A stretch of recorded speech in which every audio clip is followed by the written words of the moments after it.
सुप्रभात बच्चों, मैं Maya Saraswat Madhuban public senior secondary school से। आज हम 6 क्लास में लोकगीत वाला चैप्टर पढ़ रहे थे। हम उसी को कंटिन्यू करेंगे। भोजपुरी में करीब 30-40 वर्षों से विदेशिया का प्रचार हुआ और गाने वालों के अनेक समूह इन्हें गाते हुए देहात में फिरते हैं। देहात मीन्स गांव में। और भोजपुरी कहाँ का है? बिहार का। इधर के जिलों में विशेषकर बिहार में विदेशिया से बढ़कर दूसरे गाने लोकप्रिय नहीं है। यानी कि जो बिहार है, बिहार राज्य है, उसमें वहाँ विदेशिया से बढ़कर कोई भी लोकप्रिय गीत नहीं है। वहाँ के जो लोग हैं गाँव में फिरते हुए कौन सा गीत गाते हुए फिरते हैं? विदेशिया। इन गीतों में अधिकतर रसिक प्रियाओं की बात रहती है। परदेसी प्रेमी की ओर इसमें करुणा और विरह का रस बरसता है। जंगल की जातियां आदि के भी दल गीत होते अधिकतर बिरहा आदि में गाए जाते हैं। पुरुष एक और स्त्री दूसरी और एक दूसरे के जवाब के रूप में दल बांध कर गाते हैं और दिशाएं गुंजा देते हैं।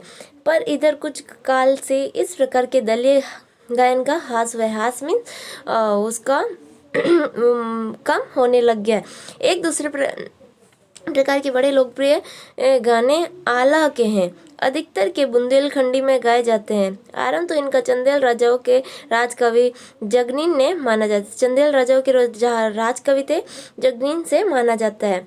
किसका? बुंदेलखंडी में जो गाया जाते हैं उनका, जिसमें आला उदल की वीरता का अपने महाकाव्य में बखान किया। पर निश्चय ही उनके छंद को लेकर जन बोली में उनके विषय को दूसरे देहाती कवियों भी समय समय पर अपने गीतों में उतारा और ये गीत हमारे गांव में आज भी बहुत प्रेम से गाए जाते हैं।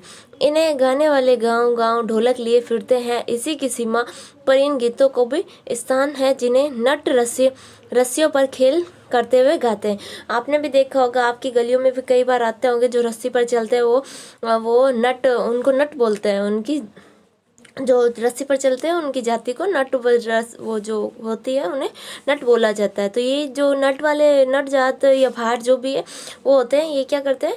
ये जो रस्सी पर चलते हैं, गाते हैं और अपने आजीविका का मतलब अपना पेट भरते हैं। यानी कि कुछ जो भीड़ इकट्ठा हुई उन्हें 10-5 रुपए दे देते हैं और उनका पेट भर जाता है।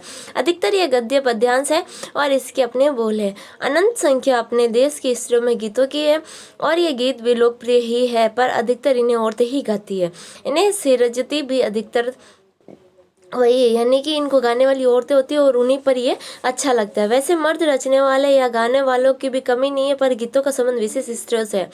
आपने होली पर देखा होगा चंग बजाते हुए लोग भी गाते हैं। पुरुष मंडली चंग लेकर घूमते हैं, वो भी गाते हैं। लेकिन जितना वो सुनने में अच्छा औरतों का लगता है उतना पुरुषों का हमें नहीं लगता। पर गीतों का संबंध विशेष स्त्रियों से, इसलिए इस दृष्टि से भारत इस दिशा में सभी देशों से भिन्न है, क्योंकि संसार के अन्य देशों में स्त्रियां के अपने गीत मर्दों या जनजातियों से अलग और भिन्न नहीं है, मिले जुले ही है।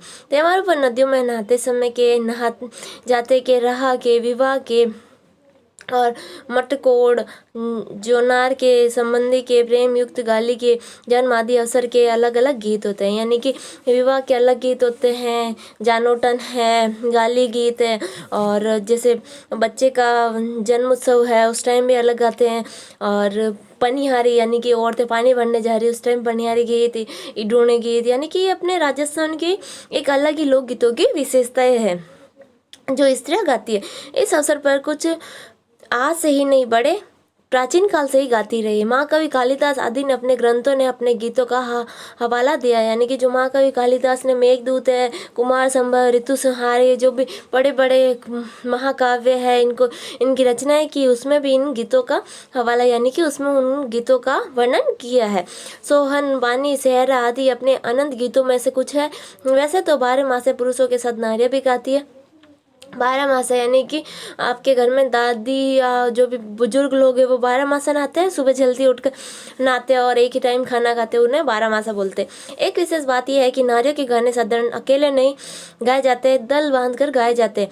अनेक कंठ एक साथ फूटते, यद्यपि अधिकतर उनके मेले नहीं होता, इसमें मेल नहीं होता, फिर भी त्योहार शुभ अवसर पर ये बहुत ही भले लगते हैं। गाँव और नगरों में गायिकाएं भी होती है जो विवाह, जन्म आदि के अवसरों पर गाने के लिए बुला ली जाती है। सभी ऋतु में जन्म, विवाह के अवसर पर मैंने बताया जानोटन है और गाली गीत है, हल्दी गीत है और मेहंदी गीत है, अलग अलग गीत गाए जाते हैं।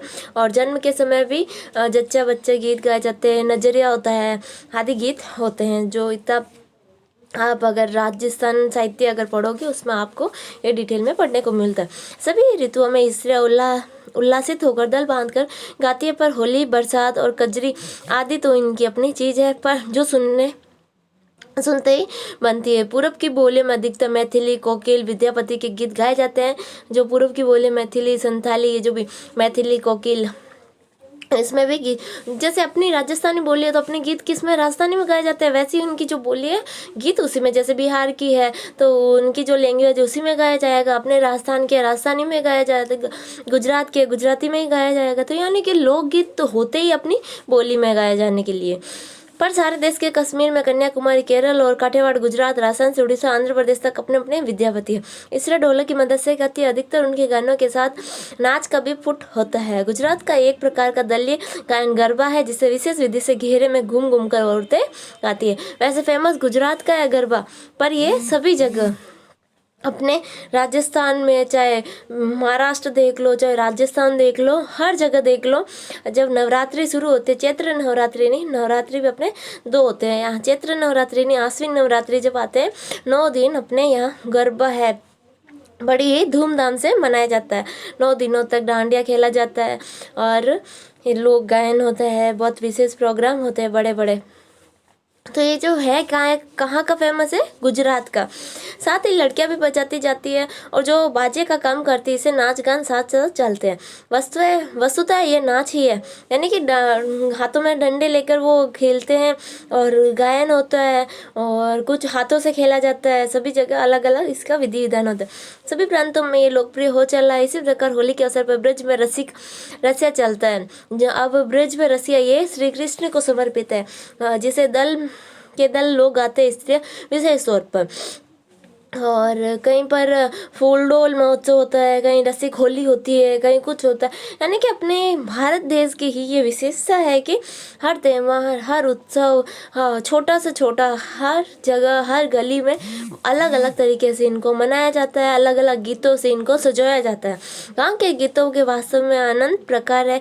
जीवन जहाँ इठला इठला कर लहराता है, वहाँ भला आनंद के स्रोतों की कमी हो सकती है। उद्धाम जीवन के ही वहाँ के अनंत संख्यक गाने प्रतीत है। ये हो गया आपका चैप्टर, यानी कि बहुत ही अच्छा चैप्टर था। इसमें से हमें बहुत कुछ सीखने को मिलेगा। और ये है भगवत शरण उपाध्याय का लिखा हुआ लोकगीत। आज के लिए इतना ही, इसे पढ़ें। मैं आज के लिए धन्यवाद।